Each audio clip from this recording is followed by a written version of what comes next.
This bulletin proudly brought to you in association with Alex Campbell's Menswear.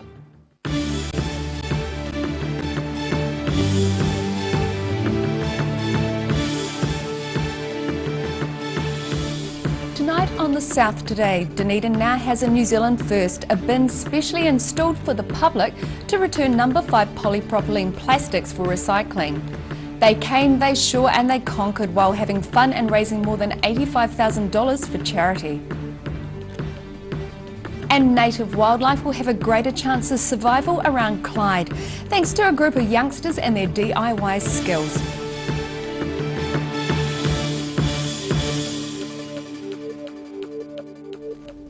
Kia ora, good evening, I'm Melissa Barton. Dunedin now has a New Zealand first, a bin specially installed for the public to return number 5 polypropylene plastics for recycling. Local plastic manufacturer Packet Packaging are behind the initiative, aimed at reducing the amount of plastic waste going straight to landfill. A new place to drop off some of your plastic waste. A recycling bin set up at Centre City New World in Dunedin for number 5 plastics. Currently, if you put plastic containers labelled number 5 in your recycling bin, they'll actually end up in landfill, as there aren't the facilities to recycle them down here. Number 5 plastic is often used in containers for dairy products and sauce bottles, and Kaikorai Valley plastic manufacturers Packet Packaging say there's a real demand from the public for the containers to be recycled. We have some ice cream manufacturers and, well, all sorts really, yogurt, pasta sauces, everything we make.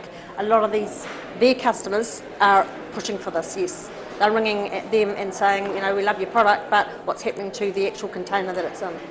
The solution is a special collection point for number 5 polypropylene plastics. We will ensure that it is fully recycled. It goes to a ComSpec in Christchurch and it's a recycling plant, and it goes completely recycled into building materials, the likes. For now, there's just one number 5 collection bin in Dunedin, and it's just a trial scheme. At the moment we're funding this ourselves. We would like to think maybe down the track this will roll out nationally if it's successful as a pilot, and we would like to think we can get some funding for it, yes. And if the idea takes hold, it's hoped other collection bins will be installed around the city. In Dunedin, for The South Today. Members of the Waitati community have been advised to ignore rumours about who may have killed Star, the miniature horse who was stabbed over 40 times by an assailant who remains at large. The call came from Star's owner, Mandy Mayhem Bullock, during a candlelit vigil last night where Star lived. About 120 people attended the ceremony, where flowers were laid, incense was burned and songs were sung. The Waitati militia then led a parade down the street to where Star was found. A CIB crime squad based in Dunedin has been dedicated to the case, which has horrified the country. 70 national and international veteran shearers converged on the town of Hinds in mid-Canterbury to shear 3,000 sheep over the weekend. The event was held to raise money for the Ashburton Cancer Support Group, as well as the National Breast and Prostate Cancer Organisations. They came, they saw, they conquered. The Shear for Life event held in Hinds over the weekend, raising tens of thousands of dollars towards the fight against prostate and breast cancer. The event included current and former world champions, stars of the She Shears movie and All Black greats. The idea was hatched almost a year ago by 3 shearing mates. The idea was first born out of a couple of shearers that were sitting in a pub one afternoon having a couple of beers and thought they'd get together and raise some funds for cancer. And it grew from there into the event that it is today. Hosted at the Ewing family farm, the event saw crowd numbers keep on growing during the day. We've had people here from 7 this morning and it's just getting busier. So thank you for everyone that's coming along and supporting us.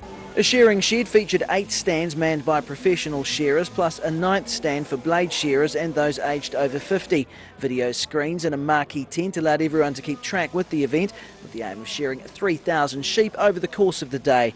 The enthusiasm of the shearers making the goal an easy one. We're way ahead of schedule. I think we shore 500 in the first hour, so we may have to slow things up a bit. Sponsorship from both individuals and businesses across mid-Canterbury helped guarantee the day raised a large sum towards the battle against cancer. We feel really privileged to be part of this event, and we are blown away by the local support and how this committee has done so much to raise funds for our charities. Organisers say Share for Life raised more than $85,000 in mid-Canterbury, the South today.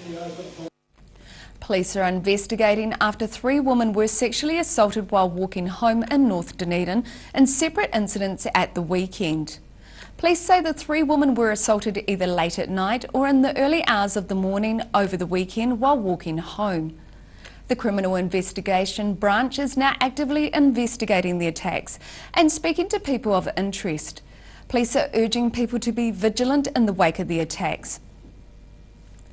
Native wildlife will have a greater chance of survival around Clyde, thanks to a group of youngsters and their DIY skills. Children at Clyde Primary School spent last week building wooden predator traps as part of an Enviro School activity during Education Outside the Classroom Week. Boxing on for predator control. Parents and teachers assisting children as they drill screws into planks of wood to create predator boxes at Clyde Primary School recently. Enviro School's facilitator Anna Robinson says it's a team effort. This is part of a bigger community effort to make Clyde predator free. So we have 65 trapping boxes with modified rat traps going out into the Clyde community today as a result of the kids' awesome efforts here. She says making the trapping boxes is part of a wider community effort to make Clyde predator free. The children have researched which predators may be in the area and have designed the traps to fit the purpose. The predators that they are working on with these particular trapping boxes, they are looking at the rats, ferrets, stoats and weasels as well. So those traps work on those 4 species. The group has made 65 trapping boxes with modified rat traps set to go out into the Clyde community. 8-year-old Sienna Banks among those enjoying helping native wildlife. We went into groups and the first one I did making some predator traps. And she knows exactly who the bad guys are. Stoats and ferrets and rats and stuff like that. The children have spent the last couple of years monitoring the area to determine the extent of the predator problem within Clyde. Their research found bellbirds, fantails and tui are among the birds around the school's playground, along with skinks and geckos. In Clyde, the South today. Still to come on the South today, a firefighter avoids getting in a flat to save a plucky seagull, and we catch up with the Canterbury manager of para-athletes.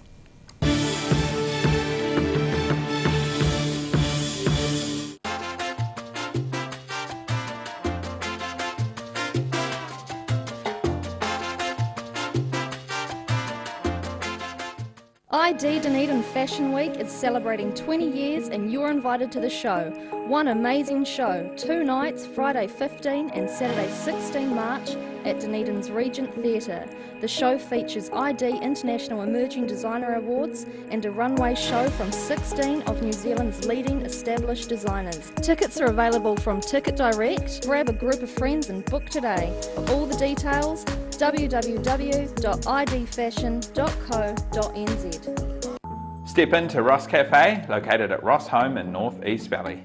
We have a great range of hot and cold food, friendly service and a warm atmosphere that you are sure to enjoy.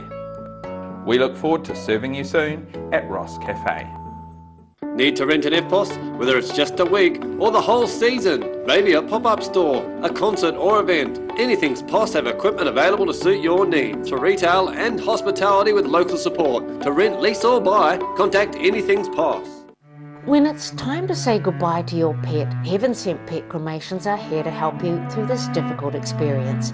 Call Heaven Sent Pet Cremations today for their care and guidance. Phone 489 2274.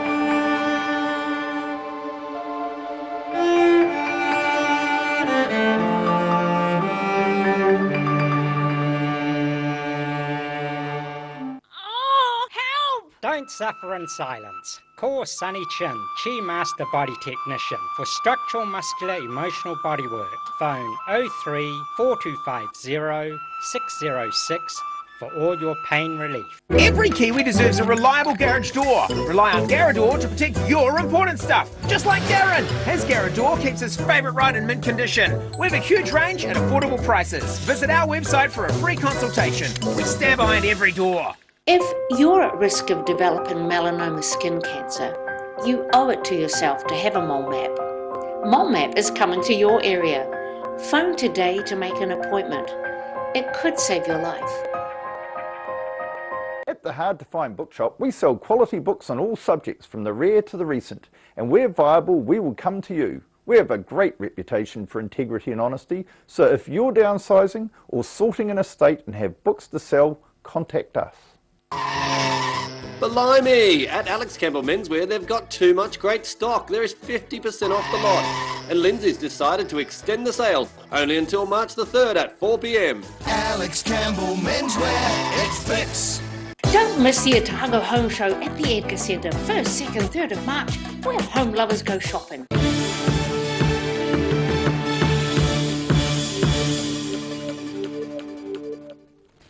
Welcome back. The New Zealand Jet Boat River Racing Association has named the man who died in a jet boat crash while racing on the Clutha River yesterday. He was 46-year-old Cameron Moore of Christchurch. Association President John Derry says Moore was a good family man and had been involved in jet boat racing for around 10 years. He says incidents like this have a big impact on the jet boat river racing community. A hapless seagull has been rescued today thanks to a Dunedin firefighter. The red-billed gull became stuck in the guttering of the Salvation Army building on Crawford Street this afternoon. While red-billed gulls are common around Dunedin, the Department of Conservation say they're decreasing at an alarming rate and are listed as nationally vulnerable.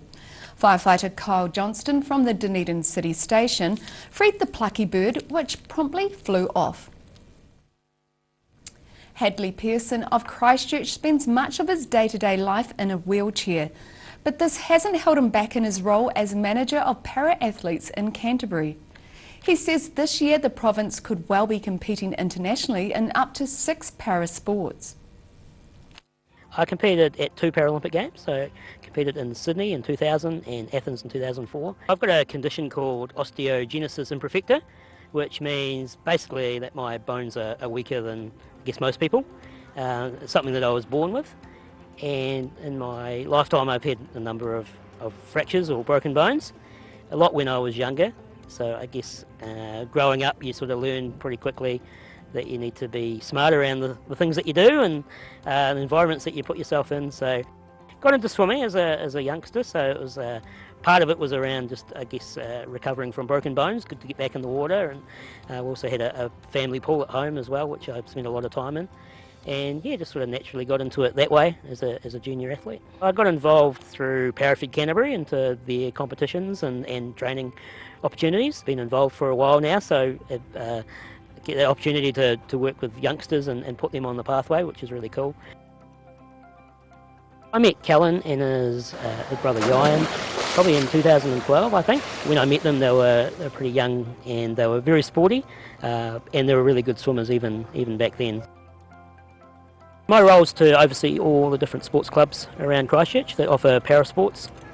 We work with 10 different clubs around Christchurch, so that ranges from the traditional athletics, swimming and cycling programs, along with those unique sports such as boccia, which is kind of like petanque or indoor bowls, also wheelchair rugby and power chair football as well.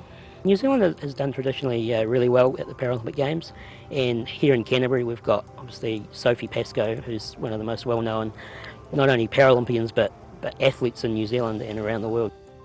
Potentially this year we could have Canterbury para-athletes compete internationally in about 6 sports, so swimming, athletics, cycling, wheelchair rugby and boccia, and para-canoe as well. We've got Scott Martlew in Canterbury, so he's a Paralympian who competed in Rio in 2016 and last year was a silver medalist at the World Championships in para-canoe as well. Parafeds in general around the country are one of the key key organisations in terms of getting people with physical disabilities involved in sport and onto that Paralympic pathway. In Canterbury we also provide support at that next level through our academy program, and that is where we support our athletes and coaches with things like a financial grant, but also education around what it might be like in the high performance environment when they get to that level.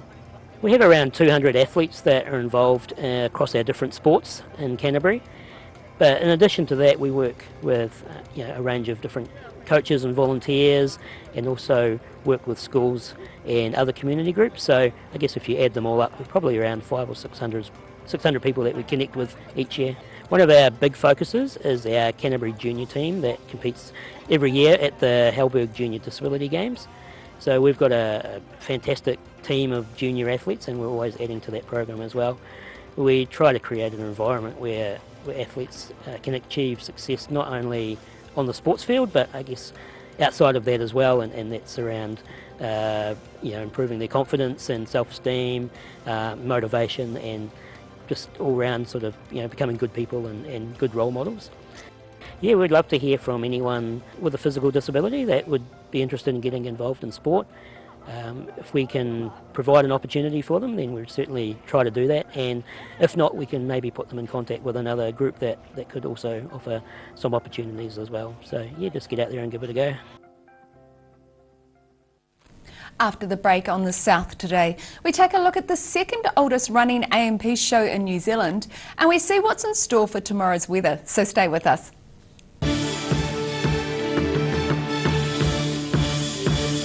Don't miss the Otago Home Show at the Edgar Centre, 1st, 2nd, 3rd of March, where home lovers go shopping. Most of us have spots on our skin. That's quite normal. Finding skin cancer as early as possible is key to successful treatment. Book in for a free check of 1 to 2 moles or a comprehensive full body check with the Mole Doctor in Waverley. The Green Island Medical Centre offers everything for your family's needs. Whether you are travelling or coming in to discuss health symptoms, our medical staff provide the best of care. We offer Manage My Health, making booking an appointment or requesting a repeat prescription a breeze. We welcome families like yours. Give us a call today, phone 03 488 2754. Dunedin Beds R Us are having a stock clearance sale during the month of February. Up to 50% off New Zealand made Sleepyhead beds. Come see Ricky and the team at 505 Princess Street next to Armstrong Prestige. Plenty of parking. Step into Shop on Carrot and discover a shop full of treasures. We have a fantastic range of vintage and retro clothes, upmarket clothing labels, collectible items, beautiful jewellery, quality linen and the best range of vintage haberdashery.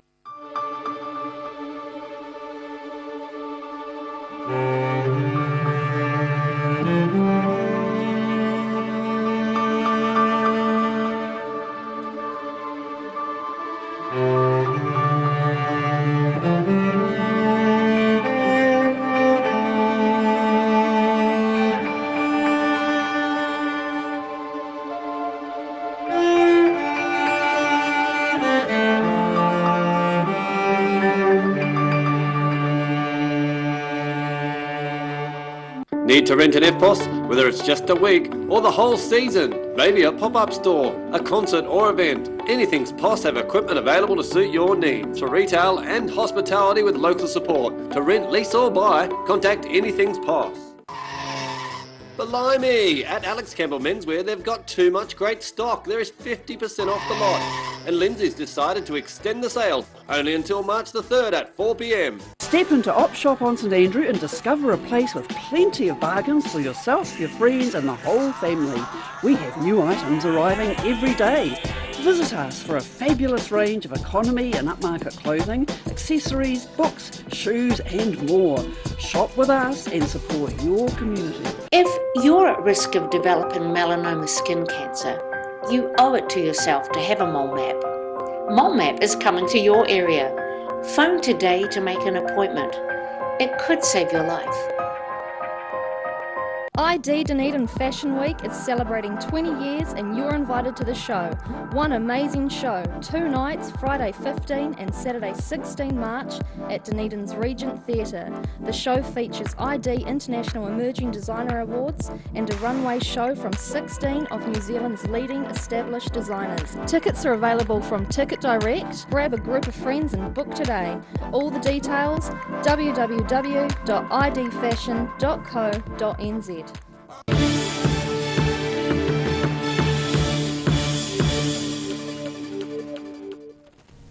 Thanks for staying with us. 3 young girls and a boy have been caught by police dogs after a bungled burglary attempt at a Caversham pub over the weekend. Dunedin Police say the group broke into the Carisbrook Hotel on Hillside Road, but fled without taking anything. The group were tracked by dogs and apprehended the same night and are set to be referred to Youth Aid. Inspector Will Black, who moved to Dunedin last year, is praising the calibre of the Dunedin Dog section, describing them as phenomenal and world-class. The 156th North Otago AMP show has attracted hundreds of people to Oamaru showgrounds over the weekend. The old line and AMP show brings the country to town still rings true, even in a regional town like Oamaru. As well as the usual agricultural and farming themed attractions, there were plenty of rides and other entertainment on offer.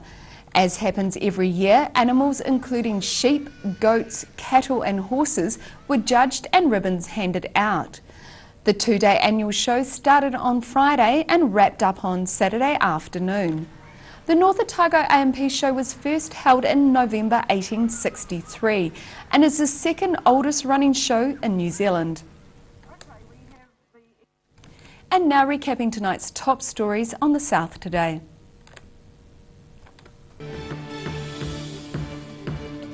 Dunedin now has a New Zealand first, a bin specially installed for the public to return number 5 polypropylene plastics for recycling. A group of shearers came, shore and conquered at a charity event, and their sheep shearing efforts raised more than $85,000 for charity in mid-Canterbury. And native wildlife will have a greater chance of survival around Clyde, thanks to a group of youngsters who have built traps using their DIY skills. And now look at what's happening in tomorrow's ODT. Welcome, Phil Somerville. What have you got for us in tomorrow's paper? Good old mixture as usual. I'm sure you have. The cavalcade started up in Central, heading towards Hawaiiwai in the end, so Stephen Jackery's up there taking pictures, as he often does. In Dunedin, another historic Presbyterian church looks like it'll get pulled down. That's St James, South Dunedin. Tenders being let for the Maori Hill one shortly. The earthquake issues are a big thing. It's actually really sad. It is for quite the community. sad. And St James, some of the congregations are dwindling. That's not the case so much for the Maori Hill one, but there are some. We're going to lose some of our historic churches. There simply isn't the funding or support for them, so we'll see what happens in that space. The Friat Street, the old sheds with the asbestos being pulled down, what's going to happen there? It looks like there'll be car parks, at least in the meantime, so that'll be handy. That might make a few people happy. That's right, we seem to be losing car parks these days, and as the city gets bigger and busier, finding parks is getting harder and harder. Travel pages, a story about the Californian beaches and playing beach volleyball, and another story closer to home about going on the Coastal Pacific Railway that, of course, is restarted and now well established after the Kaikoura earthquakes. Some beautiful scenery Some up beautiful around there. scenery.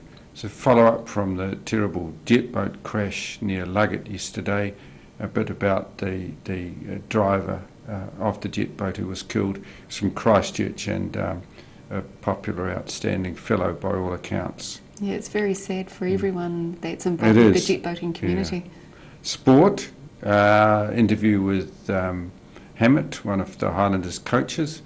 Of course, they're pleased with the results, but they're both pretty close and come from behind wins, so they're not too happy with some of the performances. And finally, I thought Worldview, Gwyn Dyer, he's always worth reading, puts all the complicated world stuff into perspective and makes some sense of it. Fantastic. So you can catch all of that in tomorrow's ODT. And now it's time for a look at tomorrow's weather. Tonight's weather proudly brought to you by MolMap. Beginning with the southern view, looking at for the focal point along railway tracks in Dunedin.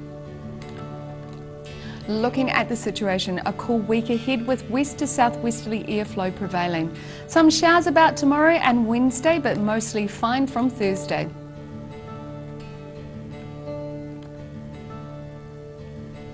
Starting off at the northwest of the South Island. Greymouth and Westport can expect a cloudy day with highs of 19 degrees. Across to the northeast now. Nelson and Blenheim, you're scheduled to have some cloud and a high temperature of 23 degrees for you both.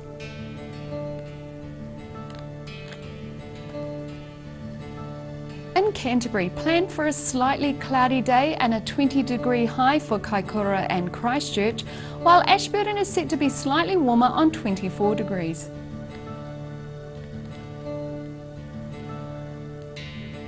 In the southern towns, moderate westerlies with showers later. Our forecast for this region with the Catlins, Balclutha, Lumsden and Gore all reaching 18-degree highs.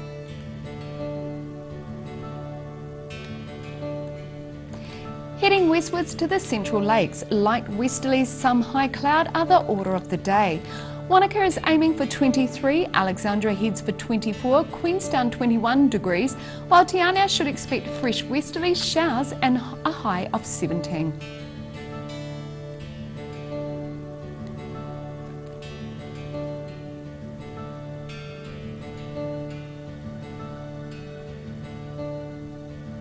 Moving along to the northern towns, Timaru and Oamaru can expect moderate northeasterlies, some cloud and 20-degree highs for you two. Twizel and Amarama are due to have light westerlies, some high cloud and highs of 23. In Dunedin, cloudy tonight with light winds and an overnight low of 10. Mostly cloudy tomorrow too, with a few light showers around lunchtime. Expect some light northeasterlies, a high of 18 degrees and an overnight low of 12. Wednesday morning sees a period of showers with a southwesterly change, then clearing but windy and cold for the rest of the day. Looking at a high of 16 and a low of 7 degrees.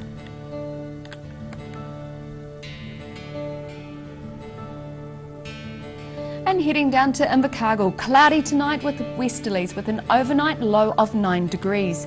Cloudy tomorrow with light rain at times and moderate westerlies at first, then showers and fresh colder southwesterlies developing during the afternoon. Aiming for a high of 15 and a low of 10 for Tuesday night. Showers on Wednesday with fresh cold southwesterlies, looking at a high of 14 degrees and a low of 9.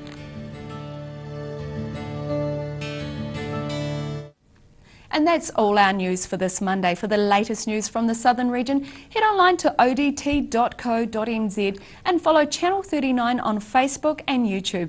Thanks for joining us. Have a great evening. Ka kite anō.